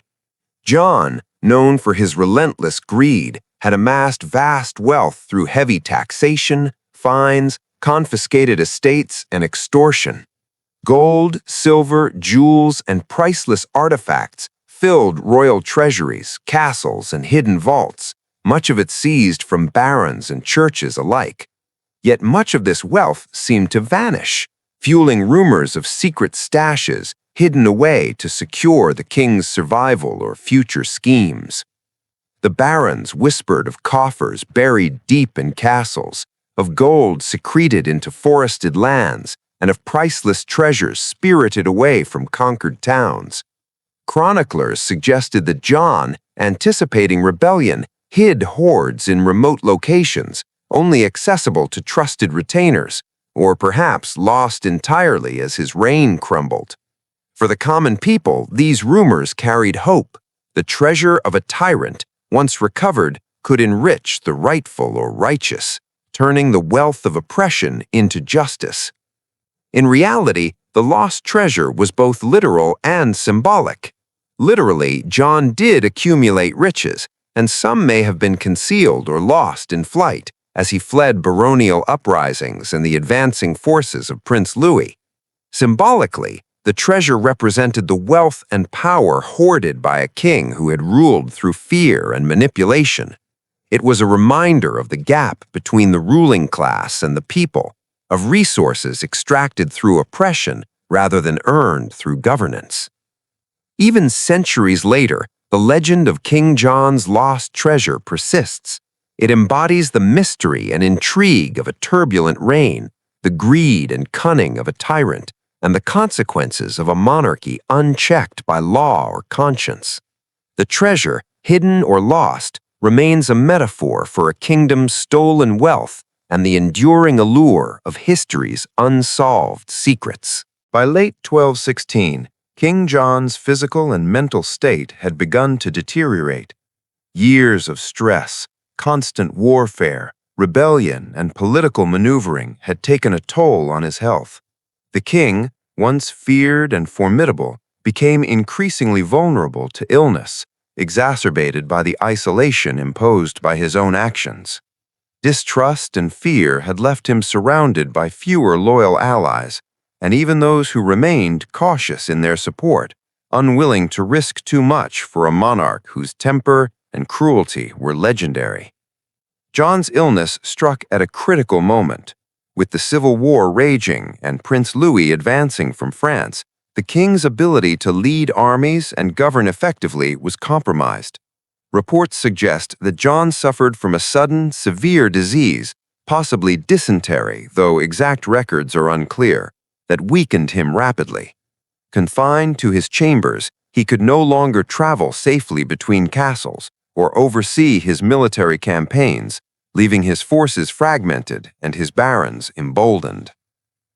Isolation intensified John's vulnerability. Loyal knights and advisors were few, and communication with allies was perilous. Fear of betrayal meant that even those closest to him hesitated, leaving the king alone with mounting pressure. The once mighty monarch, who had inspired terror through strength and cunning, now faced mortality in solitude, stripped of the power and influence that had defined his reign. John's illness and isolation marked a turning point. England's civil war continued, but the king's weakening condition signaled that his ability to reclaim authority was limited. His death, mere months later, would abruptly end his struggle, leaving the barons and the kingdom to navigate the fragile peace and enforce the principles of the Magna Carta. In the end, John's decline was a reminder that even the most tyrannical rulers are mortal, and that cruelty and cunning cannot shield one from the inevitable vulnerabilities of the human body. On October 18, 1216, the reign of one of England's most infamous kings came to a sudden and dramatic end. King John, the tyrant who had instilled fear across his kingdom, whose greed, cruelty, and misrule had sparked rebellion, finally succumbed to illness. His death, at the age of 49, marked the conclusion of a tumultuous era and left a fractured kingdom uncertain of its future. John's final days were marked by pain, isolation, and desperation. Chroniclers describe him as bedridden, weakened by disease, and haunted by the knowledge that his authority had been eroded. Castles loyal to him were under siege or abandoned. Barons had taken up arms in rebellion, and Prince Louis of France threatened to seize the throne. The king, once feared by all, lay vulnerable, stripped of the power and control that had defined his reign. Even in death, John's legacy was complicated. He left behind a kingdom torn by civil war, with towns, villages, and castles devastated by ongoing conflict. Yet his death also created a moment of potential reconciliation. With the tyrant gone, factions could negotiate peace, and the enforcement of the Magna Carta, though initially contested, could begin to take hold as a principle limiting royal power. John's death at Newark Castle marked the end of tyranny, but not the end of struggle. His 9-year reign, characterized by broken oaths, oppression, and foreign invasions, had left scars on the land and its people.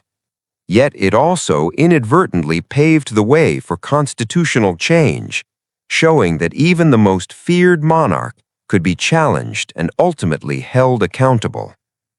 The death of King John was a turning point in English history. It was the fall of a tyrant, the conclusion of a reign of fear, and the beginning of a slow but enduring shift toward the rule of law, accountability, and the principles embodied in the Magna Carta. After the death of King John in October 1216, the English crown passed to his 9-year-old son, Henry III. The kingdom John had left behind was fragile and fractured, ravaged by years of civil war, rebellion, and foreign invasion.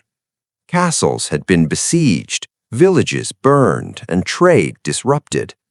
England was a land of devastation and uncertainty, and the young king inherited far more than a crown. He inherited a realm teetering on the edge of collapse. As a child, Henry could not govern, and the responsibility fell to regents and advisors who struggled to stabilize the kingdom.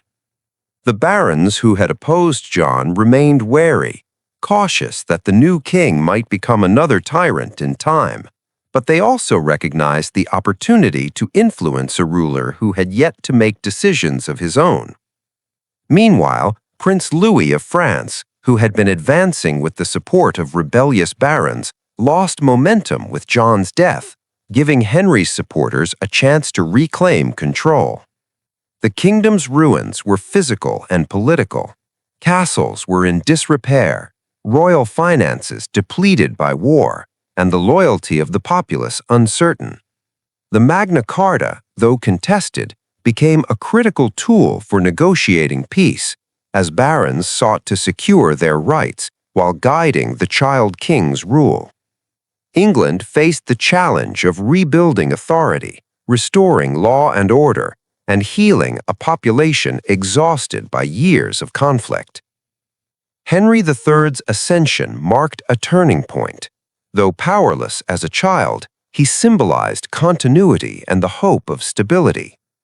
Under careful guidance, the principles established in the Magna Carta began to take root, gradually shaping the monarchy into an institution accountable to law and tradition. From the ruins left by John, England would slowly emerge, proving that even the legacy of tyranny could give way to the foundations of justice and governance. After King John's death in 1216, England faced the immense challenge of restoring stability under his young son, Henry III. The kingdom had been ravaged by civil war, rebellion, and foreign invasion. Castles lay in ruins, towns had suffered, and barons' distrust of the crown remained high. Amid this chaos, the Magna Carta, initially forced upon John, emerged as a crucial instrument for reconciliation and governance. Henry III's advisors and regents recognized the necessity of honoring the principles of the Charter to stabilize the realm. In 1217, the Magna Carta was reissued and reaffirmed, this time with the support of the crown, albeit under the guidance of regents who managed the young king's rule. This act was not just a legal maneuver, it symbolized the revival of trust between the monarchy and the barons. By formally acknowledging the Charter's guarantees, Henry III's government sought to demonstrate that royal power could coexist with the rights of England's nobility and, gradually, the broader population. The reissued Magna Carta addressed taxation, legal protections, and the authority of the king, ensuring that the monarchy would respect the rule of law. Barons, once divided and rebellious, now saw the Charter as a foundation for negotiation rather than confrontation. The restoration of order relied on the recognition that the king's power was not absolute. It was bound by law and agreement. The rebirth of the Magna Carta marked a pivotal moment in English history. Though the Charter initially benefited the nobility, it established enduring principles, limits on authority, legal accountability, and the recognition that governance must consider the rights of subjects. Over time, these ideals would expand beyond the barons, influencing generations of law and government. From the ashes of King John's tyranny, the Magna Carta was reborn, not as a fleeting concession, but as a cornerstone of constitutional governance that would define England's political future for centuries. King John's reign, marked by tyranny, failure, and rebellion, left England in turmoil. Yet paradoxically, it laid the groundwork for enduring political change. His inability to govern effectively, through excessive taxation, broken promises, military disasters, and clashes with both barons and the church, created a crisis that forced the kingdom to confront the limits of royal authority.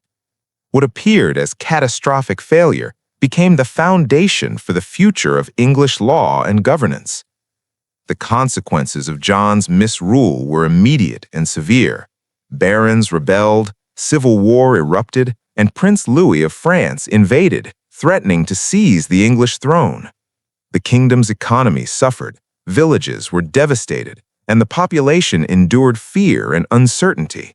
John's own death in 1216 further highlighted the fragility of unchecked monarchy. Yet within this chaos emerged a critical principle: the rule of law must apply even to the king. The Magna Carta, initially forced upon John at Runnymede, became the cornerstone of this transformation. Although John sought to evade its terms, the charter was reissued under Henry III, John's son, affirming that monarchy could not operate without accountability. John's failures had exposed the dangers of absolute power, and the necessity of legal limits, compelling England to establish mechanisms to restrain future kings. From tyranny and oppression arose a blueprint for governance. The abuses and instability of John's reign made the barons and the kingdom demand rights, justice, and oversight. The struggle between king and barons set a precedent. Authority could be questioned, negotiated, and, if necessary, curtailed. King John may have been remembered as a tyrant, but his reign inadvertently laid the foundation of constitutional government. His failures illuminated the vulnerabilities of unchecked power, and from the ashes of fear and rebellion, England began a slow, irreversible journey toward law, accountability, and the principles enshrined in the Magna Carta. The sealing of the Magna Carta in 1215 cast a long shadow over English history, one that stretched far beyond King John's troubled reign. While John had sought to evade and annul the charter, and civil war had erupted soon after its signing, the principles embedded in the document endured, gradually reshaping the relationship between monarchy and subjects. The Magna Carta became more than a temporary concession. It became a symbol of limits on power and the rule of law. In the years following John's death, the charter was reissued and reaffirmed under Henry III and later monarchs, gradually becoming embedded in English legal tradition. Its key ideas, protection from arbitrary taxation, fair and lawful justice, and the principle that the king was not above the law, were applied incrementally, influencing governance and ensuring that future rulers could not wield absolute authority unchecked. The barons, whose rebellion had forced John's hand, had inadvertently set in motion a transformation of political culture that would last for centuries. The long shadow of Magna Carta extended beyond the nobility. Over time, its principles influenced the broader population, establishing legal precedents that would protect property, enforce contracts, and uphold personal rights. Courts invoked its clauses, lawyers and scholars debated its meaning, and monarchs learned that authority came with accountability. Even in moments of crisis, from civil unrest to attempts at absolute rule, the charter served as a touchstone for asserting limits on power. Ultimately, the legacy of the Magna Carta demonstrates that a document born of coercion and rebellion can evolve into a cornerstone of justice. Though King John may have tried to escape its constraints, his tyranny inadvertently created a framework that would shape England and the wider world. The long shadow of Magna Carta endures as a reminder that even the mightiest ruler is bound by law, and that the struggle for accountability and rights is a continuous thread in history. King John of England, often remembered as one of the most reviled monarchs in history, left a legacy defined by tyranny, cruelty, and failure. His reign from 1199 to 1216 was marked by broken promises, heavy taxation, military defeats, and brutal treatment of both nobles and the church. History has condemned him not simply for his personal flaws, but for the destructive consequences of his misrule on the kingdom he governed. John's unpopularity was universal. Nobles resented his relentless extortion and arbitrary justice, which included confiscation of lands, imprisonment without trial, and coercion through fear. The church, once a pillar of influence and mediation, found itself alienated, leading to excommunication and the interdict on England. His failures abroad, particularly the loss of Normandy to the French, shattered England's prestige and destabilized its economy. Even common people, burdened by taxation and ravaged by conflict, saw him as a tyrant rather than a protector. The culmination of John's misrule was the sealing of the Magna Carta in 1215, a moment of humiliation that symbolized the king's limitations and failures. Forced by barons to accept legal restraints, John's authority was publicly challenged, forever tarnishing his image. His subsequent attempts to annul the charter, instigate civil war, and resist reforms only reinforced his reputation as a reckless and self-serving ruler. Despite his death in 1216, John's legacy endured as a cautionary tale. Chroniclers, historians, and popular memory have painted him as a cautionary archetype of misgovernance, demonstrating how tyranny and cruelty can provoke revolt, weaken kingdoms, and invite foreign intervention. Yet, ironically, his failures also paved the way for lasting reforms. Through rebellion and resistance against his rule, England established principles of accountability and the rule of law that would outlast the reign of the tyrant himself. King John, history condemned, remains a symbol of unchecked power gone awry, a ruler whose misdeeds reshaped a nation and laid the foundation for constitutional governance. King John's reign, though widely remembered for its cruelty and failures, left a legacy that profoundly shaped the future of governance. His tyranny, marked by arbitrary justice, heavy taxation, broken oaths, and military disasters, sparked a series of events that would alter the course of English and even global history. Though he ruled with fear, his actions ultimately forced the development of legal and political frameworks that limited absolute power. The immediate result of John's oppressive rule was rebellion. Barons, fed up with his extortion and coercion, rose against him, culminating in the historic sealing of the Magna Carta in 1215. Though John attempted to evade the charter and civil war followed, the document endured. It established that even a king was bound by law, introduced protections against arbitrary punishment, and created mechanisms for accountability. John's tyranny, in other words, became the catalyst for defining the principle that no ruler is above the law, a cornerstone of constitutional governance. Beyond England, John's misrule influenced legal traditions worldwide. The Magna Carta inspired generations of thinkers, lawmakers, and revolutionaries, eventually shaping the development of parliamentary democracy, constitutional law, and individual rights in countries far beyond its origin. What began as a reaction to one king's cruelty evolved into enduring ideas about justice, liberty, and the limits of authority. Ironically, it was John's failings that made this possible. His greed, cruelty, and incompetence provoked the very resistance that codified protections for subjects. His tyranny, though destructive, changed the world by forcing society to confront the dangers of unchecked power and to formalize principles that would constrain future rulers. King John remains infamous as a tyrant, yet his oppressive reign, paradoxically, became the foundation for modern ideas of law, governance, and human rights, proof that even tyranny can leave a transformative legacy. The story of King John and the Magna Carta is, at its heart, a lesson about power and accountability.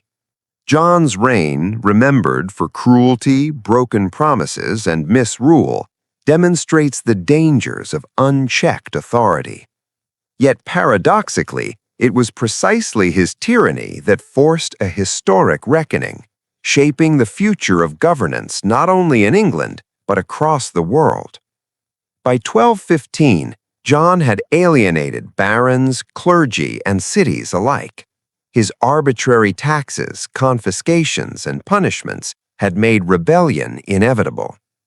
The barons' collective action forced him to seal the Magna Carta at Runnymede, establishing for the first time that even a king was not above the law.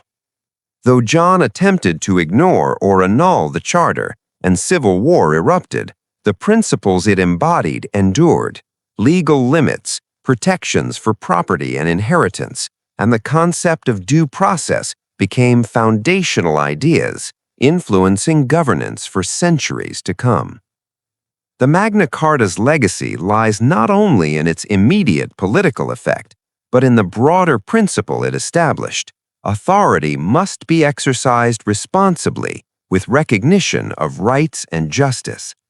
Kings and rulers could no longer claim absolute power without accountability. The Charter inspired later legal and constitutional developments, from the evolution of Parliament to modern constitutional democracies, and even documents such as the United States Constitution and the Universal Declaration of Human Rights. King John's reign reminds us that tyranny, while destructive, can also provoke reform. His failures created the conditions for a historic breakthrough, the establishment of legal principles that protect against the abuse of power. The story of John and the Magna Carta endures as a timeless reflection. Power, no matter how great, must be bound by law, and the rights of subjects, once recognized, become the foundation upon which fair and just societies are built. From tyranny to transformation, the lesson is clear. Law, not fear, is the ultimate check on authority. And so ends the story of King John, the tyrant whose fear-driven rule fractured a kingdom, yet whose failures reshaped history. From rebellion and civil war to the sealing of the Magna Carta, his reign proved one timeless truth: power without limits always invites resistance. What began as oppression became the spark for accountability, and from tyranny emerged the foundations of the rule of law. The Magna Carta did not end injustice overnight, but it changed the direction of history. It reminded rulers and subjects alike that authority must answer to law, and that even a king can be held to account. That legacy still echoes today in courts, constitutions, and the very idea of human rights. If you enjoyed this documentary and want more deep cinematic stories from history, don't forget to subscribe to the channel and turn on notifications so you never miss a new episode. Your support helps bring these stories to life.